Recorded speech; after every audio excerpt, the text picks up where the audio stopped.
So, hello everyone to this session on knowledge sharing of Microsoft Azure Cloud Computing Fundamentals.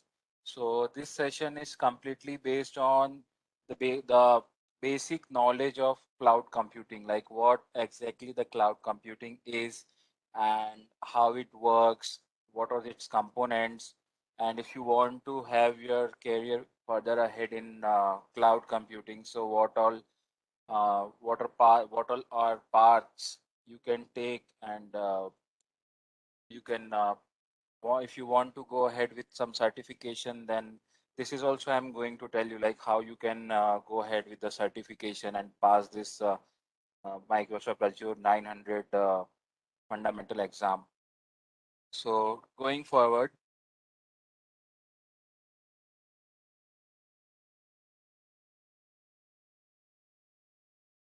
these all are the benefits and all you will be getting through this session about this course. So as I said, this is completely the basic course of how cloud computing works and its components like what are its services, how security, privacy, and compliance are maintained in cloud computing, its pricing and support model, and there are like multiple uh, multiple version of this course. If you want, you can get this course done in 1 day or 2 day or 5 days. So because we all have like tight schedules of our deliverables, so I have scheduled it for a 1 hour a day, so that every day we'll just go through this course for 1 hour and complete it by this Friday. So every hour you'll have to just uh, invest 1 hour of your busy schedule, and you will get to know much more about how cloud computing works. There is no prerequisite required for this course. Basic IT knowledge is sufficient to understand this. So there are basically 6 modules. First one is the cloud concepts. Second one is the core Azure services. Third one is solutions and management tools. Fourth one is general security and network security. Fifth one is identity, governance, privacy, and compliance. So, like, since the data is going to reside in the cloud, so there are so many like compliance, privacy, and governance parameters required for you to maintain it in cloud. And the last one is like Azure cost management and service level agreement. So, cost management is like how you can optimize your costing, like how you can optimize your costing, your bills, like if you are using any service, how you can leverage those services at minimum cost. So these things you will learn from this module 6. And the service level agreements, like how every contract has a service level agreement, like if this issue should be resolved in this many hours or something like that. So in cloud also there is a service level agreement. This we will learn in the module 6 of this course. If you are planning for the certification, then how the percentage of weightage are there in the module wise, you can see here. So the cloud concept consists of 20 to 25% of questions. uh, Core Azure services consist of 15 to 20%. Core solution and management tools consist of 10 to 15%. General security and network security consists of 10 to 15%. Identity governance, privacy and compliance consist of 20 to 25%. And cost management and service level agreement consist of 10 to 15%. So at the end of this course, I will guide you like how you can go ahead for the certification without any cost, and even you can pass this for if you hardly spend 2 hours a day for 5 days, and you'll be able to get this certification done. Since we don't have any labs here, if you first of all, this course doesn't require any like hands-on activities, but if at all you are planning to do hands-on, there is a portal.azure.com wherein you can do the hands-on, but you have to register yourself and provide your credit or debit card there. Then you'll get some $200 of free subscription there, you have to use those $200 within a month, but just try to use your resources in such a way that your $200 are spent well within the limit. Otherwise, your credit card is going to be charged. So this was the introduction of the course. Let me just share with you the module 1.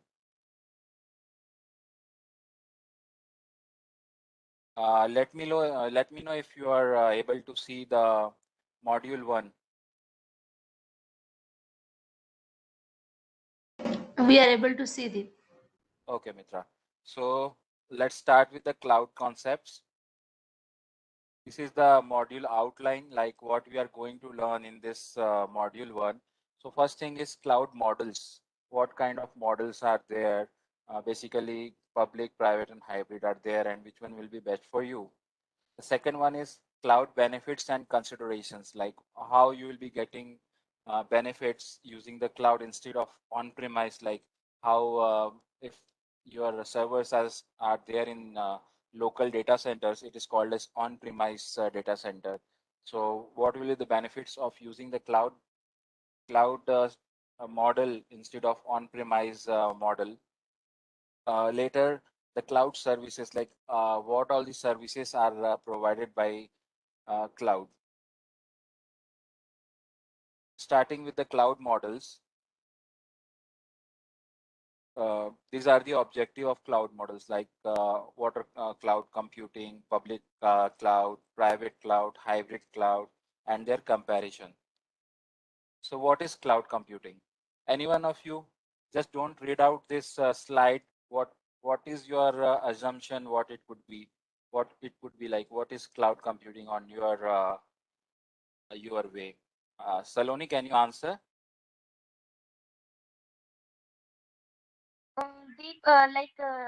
Cloud computing can be something we can access from anywhere and everywhere over the Right, internet.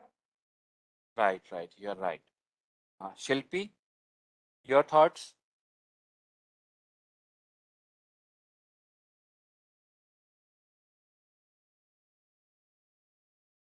I think she's not there.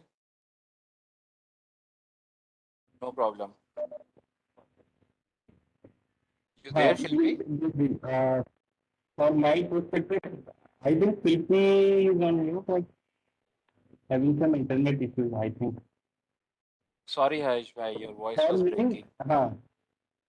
yeah, so for me, it's like we can access information anywhere through internet. Yeah. This is also a part of Using cloud the computing. computer. Yes. So, what exactly cloud computing? It is not like, see, earlier misconception was like the servers are in cloud, but it is not like that. So we are using someone else cloud for our computing purposes. Computing means any kind of process we want to run or store any data or something like that. So these all thing is called as cloud computing, and using someone else resources in spite of paying for it, like buying it. So that is called as cloud computing. You can access it over the internet from anywhere and everywhere. So as per the definition, cloud computing is the delivery of computing services over the internet, enabling faster innovation, flexible resources, and economy of scale. So these terms you will come to know in the further classes, like what is enabling faster innovation and flexible resources and economy of scales. So this is basically you are using the compute services from internet, networking services, storage services, and analytics or any kind of reporting services using the cloud computing. Now, what is the public cloud? Public cloud is something which we don't own, but we just pay as a rent. Like how much as we use, we just pay for it, and when our task is completed, we just hand it over to the owner, and we just pay whatever we have used. So uh, that is what public cloud means. The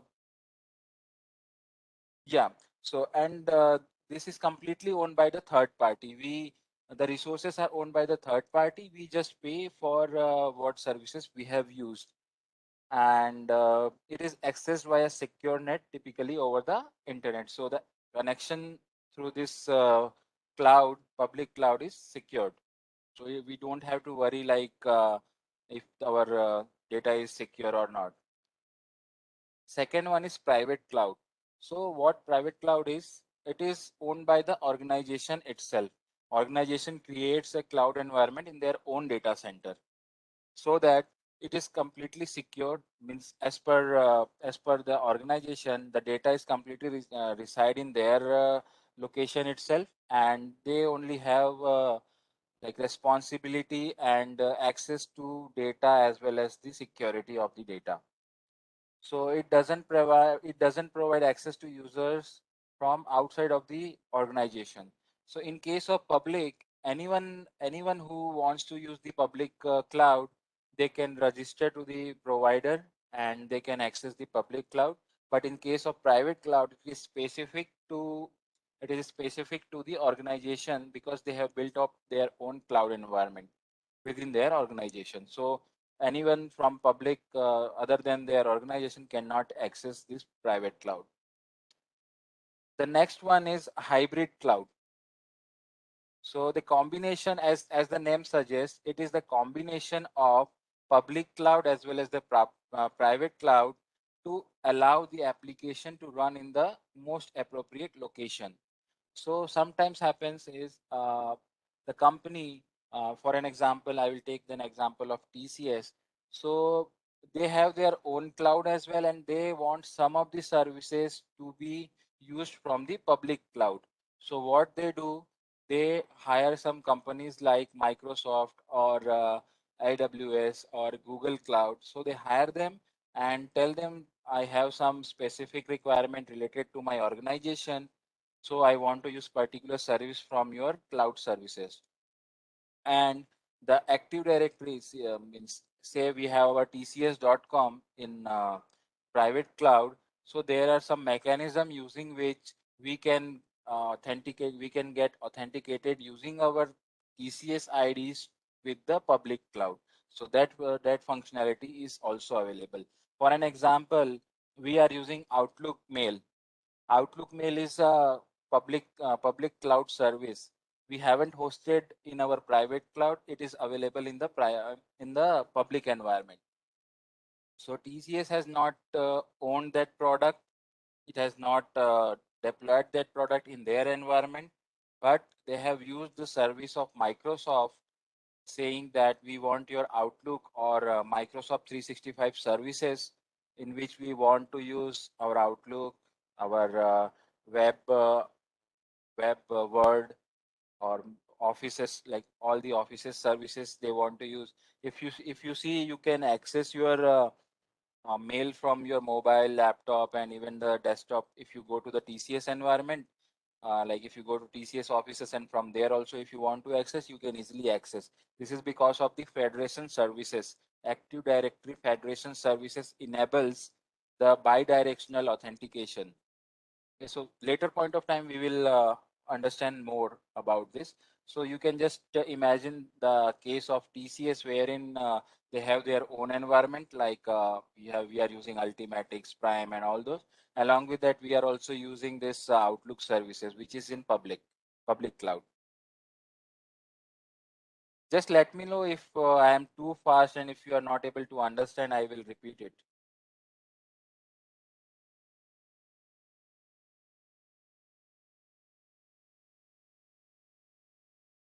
Anyone?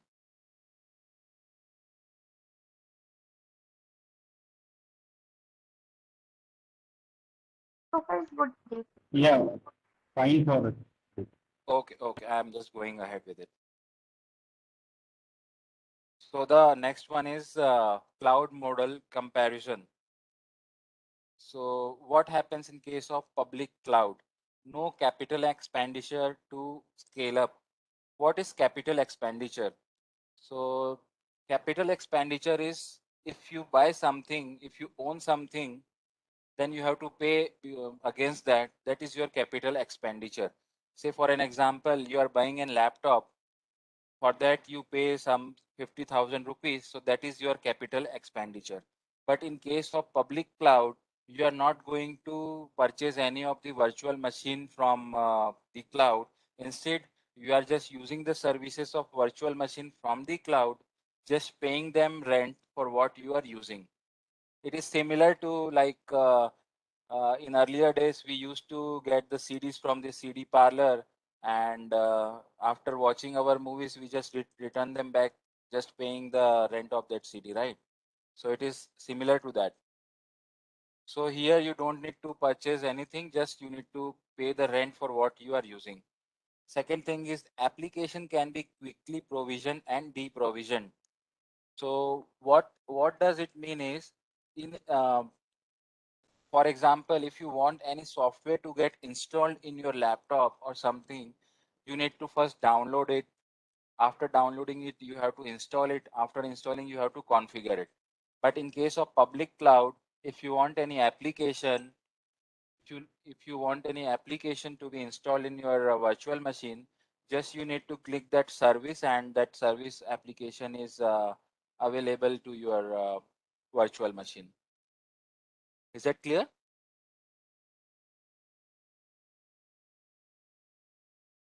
So the next one is organizations pay only for what they use. So as I said, organization just pay for what they are using.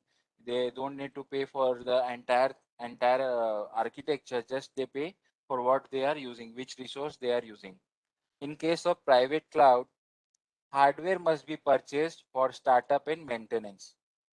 So in case of public cloud, you need to purchase your servers, the network devices, the cables, and you also have to pay for the labor charges to do the maintenance and all, which was not case in public cloud. In private cloud, organizations have complete control over resources and security. It is because you are going to handle your organization only, so you only configure what resources you want to give security. There are also security measures available in public cloud, but those are like shared responsibilities. Like few of the security is in hand of the cloud service provider, and few of the responsibilities are there in the users. So this shared responsibility also we are going to study in the next slides. Organizations are responsible for hardware maintenance and updates. See, whatever updates comes or whatever maintenance activities has to do, so it has to be done by the organization. But what was there in case of public cloud? It was the public cloud service provider. He has to like do all the maintenance and updates activities. So this is the difference between public and private. Now coming to the hybrid cloud. Hybrid cloud, as I gave you an example of TCS, it provides us the flexibility. How like few of the applications we want in our own environment, and few of the applications we want in the cloud environment of the public provider. So like Ultimatics and Prime and all those things are in TCS environment, and Outlook and other Microsoft applications are in their environment. So this kind of flexibility we have in case of hybrid cloud. Organizations determine where to run their applications. As I said, it's their way if they want to run any particular application in their environment or in the public cloud. Organization control security, compliance, or legal requirements. So there is also like security and compliance or legal requirement based on the data or applications which they run in their environment as well as in the uh, public cloud as well. So it will be like whatever responsibilities of security, compliance, and legal are required in their environment, they have to fill those, and whatever responsibilities they have to fill in the public cloud, they will have to those responsibilities for public cloud as well. Any doubt till now in the comparison?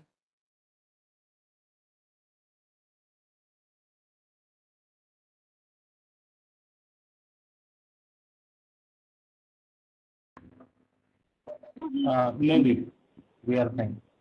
Okay, fine. Now, most important, cloud benefits and considerations. That will be your question, right? Why, if we are in on-premise environment, then why should we go for the cloud? So here are some of the benefits of migrating to cloud. This is the objective, like what are the benefits. So this is just a quick view. We can achieve high availability, scalability, elasticity, agility, and disaster recovery using the cloud. And we are going to learn about the capital expenditure and operational expenditure, as well as the consumption based model. So these words, as I'm highlighting here, high availability, scalability, elasticity, agility, and disaster recovery, this will be there in entire of your course. So just understand what are these 5 parameters will be very much useful for you. So here are the benefits. Those were only the few, but these are the high level benefits of cloud: high availability, scalability, global reach, agility, disaster recovery, fault tolerance, elasticity, customer latency capabilities, predictive cost considerations, and security. We'll go through everything one by one. So what is high availability? High availability is anything which makes your system available throughout, means throughout your usability. What does it mean? If your system wants to be run 24/7, then it should be up and running 24/7. If at all there is some problem there, there should be another resource available for making it high available. Giving you an example, say there is a website which is hosted in 2 different servers. So what we do is we create one load balanced URL, so that if one of the URL is down due to some reason, or URL is down, or the the server is down, the load balancer, what it will do is it will redirect it to the URL where it is active, which will make it high available. Scalability. Scalability means uh, based on your requirement, you can enhance or increase or decrease your resource capabilities. For an example, you have your laptop, right? So earlier you were only running like web browser or some YouTube or something like that, only you were using. At that time, your RAM capacity was say 2 GB, which was sufficient for you to utilize those services like web browser and YouTube. But now you are willing to do coding in your laptop using Visual Source Code, Eclipse, and you want to install SQL Server. So all those things, if you want to install, those 2 GB RAM is not sufficient for you. So what you will do, you will go to any shop and buy additional RAM and attach it to your laptop, so that you can use your laptop very frequently with all the applications which you want to use. So this is one kind of scalability. But if again you don't want to use those application, now you move to some other role, and these are not your requirement. So what you will do, you will if you don't want that resource, you will take that additional RAM out of your laptop and put back in your like OLX or Quicker, and sell it off for some XYZ price. So this is called as scalability. Here I'm giving this selling out is because if you don't want to use it, then why unnecessarily you want to pay the rent for that additional RAM. So this is that scalability. Global reach. Global reach is like it is accessible from everywhere. Until and unless you provide any conditional access, that it should be available only in India, or it should only be available in America region. So until unless you provide these restrictions, uh, till then you can access it around the world. These services you can access from around the world. Fourth thing is agility. Agility means how quick you can provide the resources for how quickly you can scale up or scale down the resources to your VM or applications. What does it mean? As I said, as I give you an example of upgrading your laptop's RAM. So how much early you can get the RAM from the market, install it and use it for your applications, and how quickly you can remove it and again sell it off to stop your additional payment. So this agility means the flexibility at which you can upgrade or degrade or scale up or scale down your resources. The next one is disaster recovery. What disaster recovery means is, say, since we use this practice in our project, the disaster recovery thing, most of us are familiar with the disaster recovery, but then also I will just explain you what disaster recovery basically means. For an example, for an project or for an account, the data centers and everything is hosted in say America region, or in America only, say state one. It has been data center is located, but it is very much prone to floods and earthquakes and all. So there are much more chances that there will be electricity failure or the complete earth after the earthquake, the complete uh, building to be ramped up. So these are very much chances. So what we do is we build an exact replica of that data center in some other state or location where we find it very much safe to have the data centers to be installed. So this is actually the disaster recovery. So when any disaster happens, we can just uh, do the configuration changes. I'm talking about this on premise things. We just stop pointing it to state one and just point it to the state two where the data centers are active. So this is how disaster recovery works. Similar in case of cloud, they also provide this disaster recovery feature available in their bucket of services. What similar way, they have something called as regions. So if we deploy our application in multi-region configuration, we can achieve this disaster recovery features. Any doubts till now? These five benefits.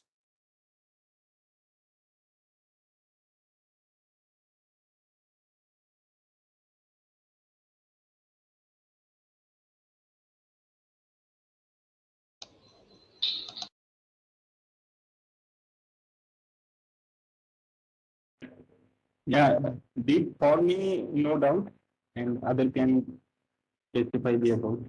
See, I'm keep on asking this question because we all know we just came out of having our lunch and it's an afternoon session. So I'm not a great speaker that I can keep you active throughout the session. But only thing I can do is keep on asking you a question and make this session interactive, so that nobody Right get. now, I have no doubt. Sure, sure. Thanks, So Shilpi. disaster recovery is a feature we do recently every year. Right, right, We right, have done right, right, recently and done every year. First right, year. right, right. Thanks for the answer, Shilpi. I want everyone to answer when I ask. Okay. So the next one is fault tolerance. Fault tolerance is also one of the special feature provided by cloud. What it is it tries to tolerate the fault. What it means is it tries that no issue should occur. It tries to resolve that issue by itself. So this kind of artificial intelligence feature is also available in cloud. So until and unless it is a very huge issue, it will try to resolve it by own. And if an issue is there, then we can configure some kind of alerts here so that the respective users will get notified regarding the issue is happening. Okay. The next one is elasticity. Everyone must be knowing about elastic. We use it in our daily activities. So what elastic features of elastic is, it can extend as much as we can extend it, and again once its use is done, then it can regain its original shape. Okay, so this is the feature and functionality of elasticity. Similarly, cloud provides one of the facility called as elasticity. What exactly it is? So just understand one example of supermarket. Okay, you all go to supermarket to buy your groceries and everything. Okay, but you will see there are particular timings when there is much rush timings. Okay, or there are some times when there are no even single customer there inside uh, the shop, the this one supermarket. So there are certain resources which they use to provide to their customers. Simple example is an AC, air condition. If you know, there are ACs available inside the supermarkets. But what if there are no customers inside and you want your ACs, like if you keep on using your AC, if no customers are there, then it's completely waste of resources, right? So in this case, what we want is there should be some solution which can sense the customer availability, and based on that, the air condition should adjust itself so that it will on when the customers are there, and it should switch off when there are no customers. So this can also be achieved using cloud because it has an IoT feature. IoT feature, what it will do is it will have one thermal sensor. It will sense the temperature of that area. As you all know, like human body also emits some of the heat. It will trace that heat, and based on some calculation or whatever workflow logic we will apply, it will use its intelligence and keep the AC on for that particular time when the customers are there. So this is one kind of example. Second example is like as during the as most of you might be using Amazon shopping website. Okay, so during the offer season or the the great some festival season sales, the load of these websites are too much. Okay, so there should be some mechanism by which the website should be performing same way when there is load, whereas when there is 100% or more than 100% load, or there are like no load. So for an example, during a sale in Amazon, uh, the server has capacity of say 100 users logging into the application for a single minute, like a single one time 100 users can log in and do the shopping. But during the season or any sale, say 125 users logged in, and 125 user logged in, and but the original capacity of Amazon website is say 100. So what the cloud with what it will do is it will give additional resources to that website for those to accommodate those 25 extra users who have logged in the Amazon website. Once those once that threshold of 100 is moved ahead, like it has reached 100 and above, it will provide additional resources to the website. Once the users have logged out, they done their shopping, it will go back its threshold limit to 100, and it will take out the additional resources in their bank. So the Amazon as a client will be charged for additional 25 user resources for that particular time when the users were logged into that website. Okay, got my point or any doubts in this example?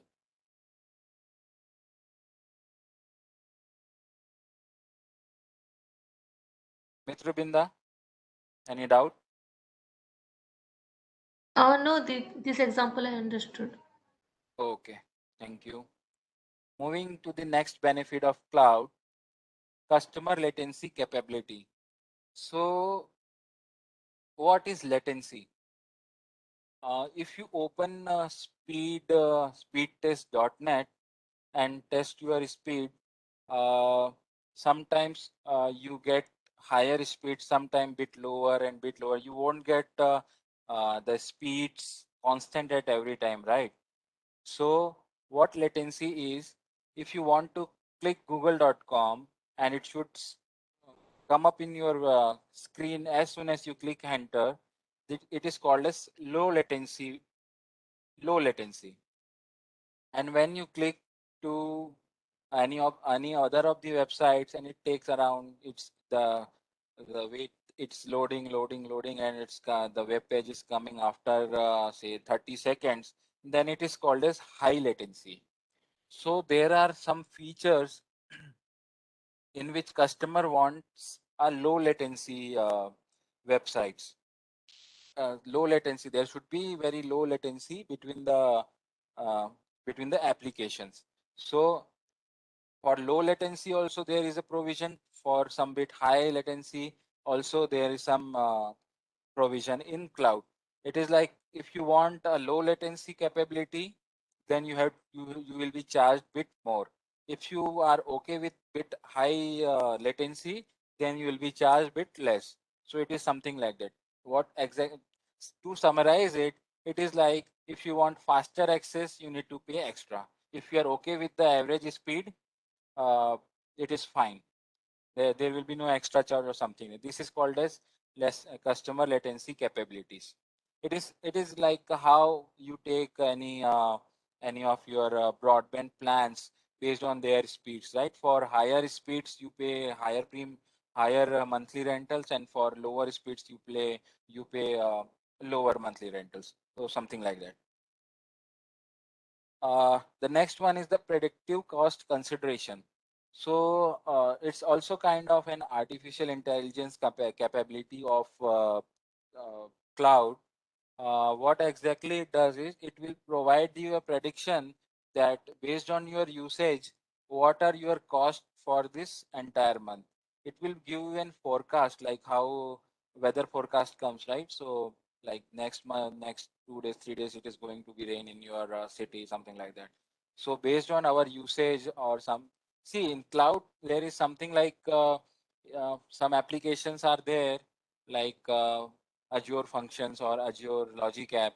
So if you make it public and if some user clicks it, so it is going to be charged. So it is like per charge basis also you are getting charged for some of the applications. So based on that, the AI function, this kind of AI functionality, Azure predicts like what could be your next month total bill it should come. So this kind of predictions also we can get through Azure. So this functionality we will learn in the costing model of Azure in the module 6. Basically, it provides a forecast of what monthly bill you will be getting for this month and coming months, something like that. So security, as I said, it is also it has its own Active Directory. Based on that, you can give access to users outside or within your organizations. They're like something called as Azure firewalls as well as network security groups. So all this comes under the security, which you will learn in the coming sessions. Any doubts till now?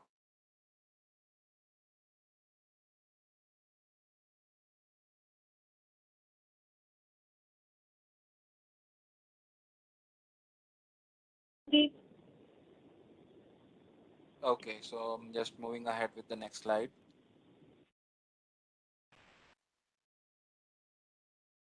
So now what is CapEx and OpEx? So I gave you an example like you are buying a laptop and buying and renting an VM on from this cloud. So this is like if if you are buying of your own, then it is like capital expenditure, and if you are just paying for what you are using and returning the resource back, it is called as operational expenditure.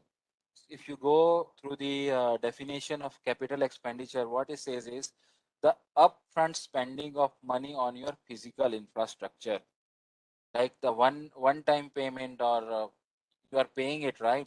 Whether in on EMI or on card or something, but you are paying for that physical infrastructure. So it is the capital expenditure. Cost from capital expenditure have a value that reduces over the time. So for an example, like I said, you bought one laptop. So if you are using it over the years, then its price is going to be reduced over the years. Say you bought a laptop in 2015, and if you want to buy the laptop, sell the laptop, then you won't get the same amount which you paid when you bought that laptop. So this is how it works in capital expenditure. And in case of operational expenditure, spend on products and services as needed, which is also called as pay as you go, get billed immediately.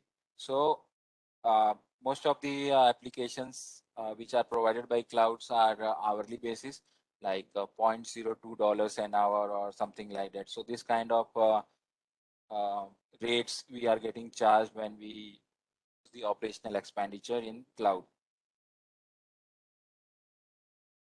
The next one is consumption based model.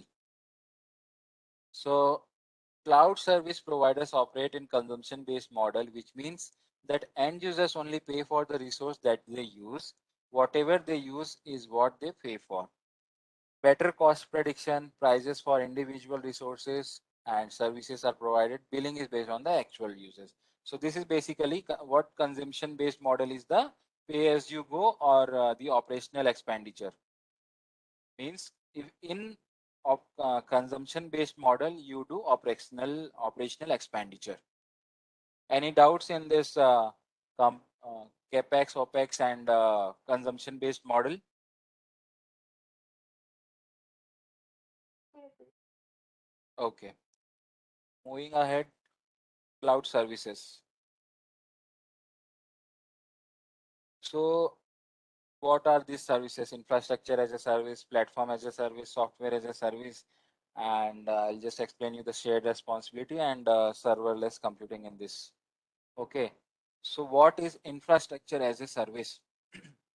Whatever physical things you can imagine, you can like physical infrastructure you can buy, like laptop, hard disk, or network devices, RAM. So these all comes under infrastructure as a service. Okay, so what it says is build pay as you go IT infrastructure by renting servers, virtual machines, storage, networks, and operating system from a cloud provider. So whenever you are using this kind of resources, it comes under infrastructure as a service. In example, you will be asked, like have been tasked to do some so and so activities, but your manager has told that it should be and infrastructure as a service. So you provide a solution buying some infrastructure resource. Then will this solution be good for you, or will this solution suffice you on it? Something like that question will be. Okay.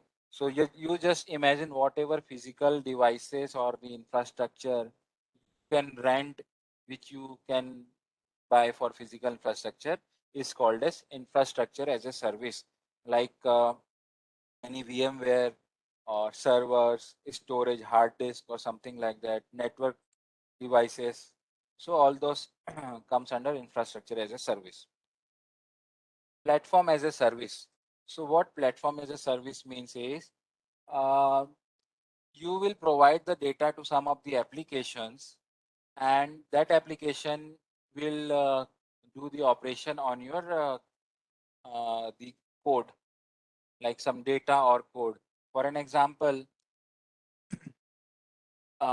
you want to host one database. So there is a database already available in cloud. You just want to provide your data and process. So that is called as platform as a service. If you go with the definition, Platform as a service provides environment for building, testing, and deploying software applications without focusing on managing underlying infrastructure. Okay, so infrastructure is already there with them, but just you want to run your code. So that is called as platform as a service. As I gave you an example, database is one of the example of platform as a service. So when you host one database server there, so database server is already there. You just provide your data, you keep your data there, and your data when you do CRUD activities, create, read, update, delete activities. So it is called as platform as a service. Okay. Now an example of now coming to the software as a service, there you just need to do configuration. Everything is already there in the application. So for an example, as I said, outlook.com. So it is already available. Just admins have to configure their mailing servers and give access to their users to use it. Other things are managed by the cloud itself. So coming to the example, users connect to and use cloud-based apps over the internet. For an example, Microsoft Office 365, emails, and calendars. So there you are not providing any kind of data or any kind of code. You are just utilizing their service, okay, and everything is getting configured by the admin of this application.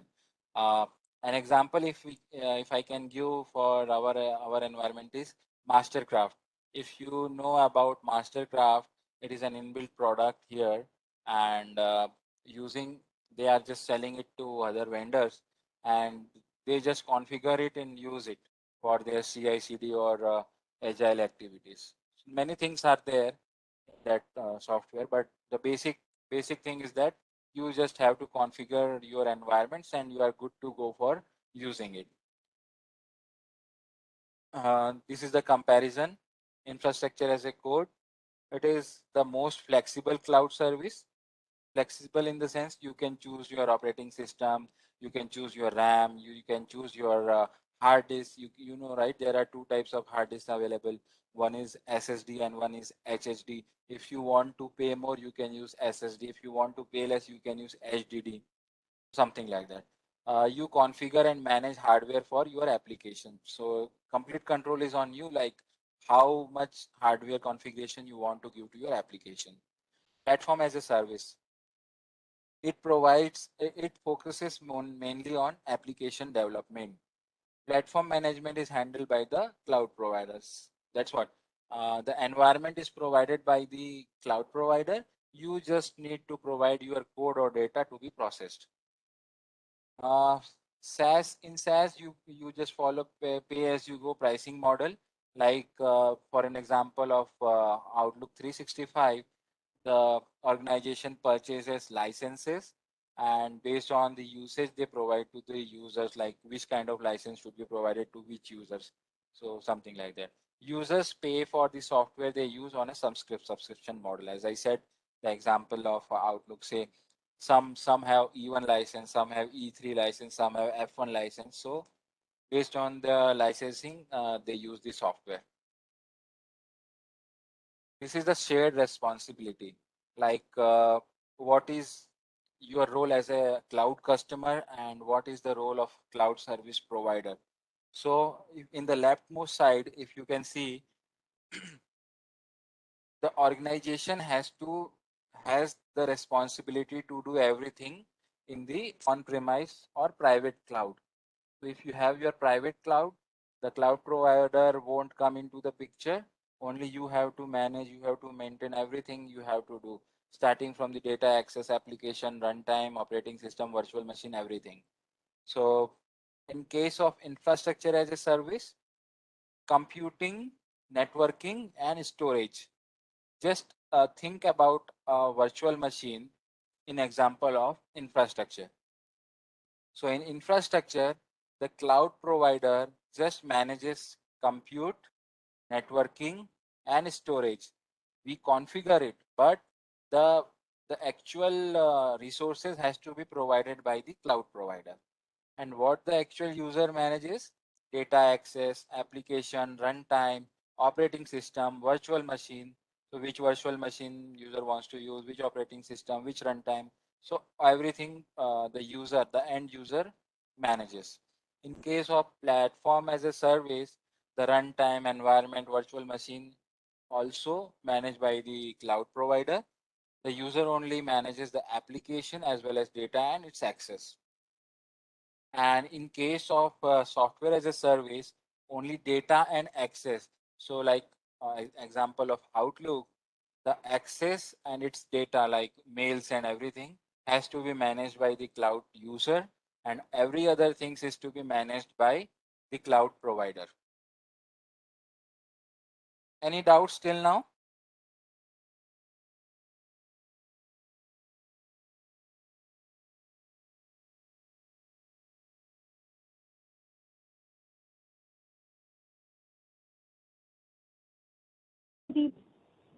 Yeah. Okay. So Deep, coming, I have one question. So, yeah, will you be sharing this slide now? which slide? Yeah, I will share. I will share. Yeah. Okay. Sure. I will share, Okay. and I'm Fine. recording this session. If in future you want to go through this session, I will share with you. Yes. Exactly. Yes. Okay, So and we in will go between through with also, this if later. you, Yes. yeah, in between also, if you have Sure. doubt, you can contact me. I will definitely help you in solving your doubts. Sure. Sure. Okay. So coming to the next slide, now we are going to understand what is serverless computing. As per the name suggests, there should not be any server, but actually there are servers that we don't know about, but there will be servers. The concept is only known as serverless because the end user doesn't know which infrastructure or some whatever is available for this computing. So going with the definition, with serverless computing applications, the cloud service provider automatically provision, scales, and manages the infrastructure required to run the code.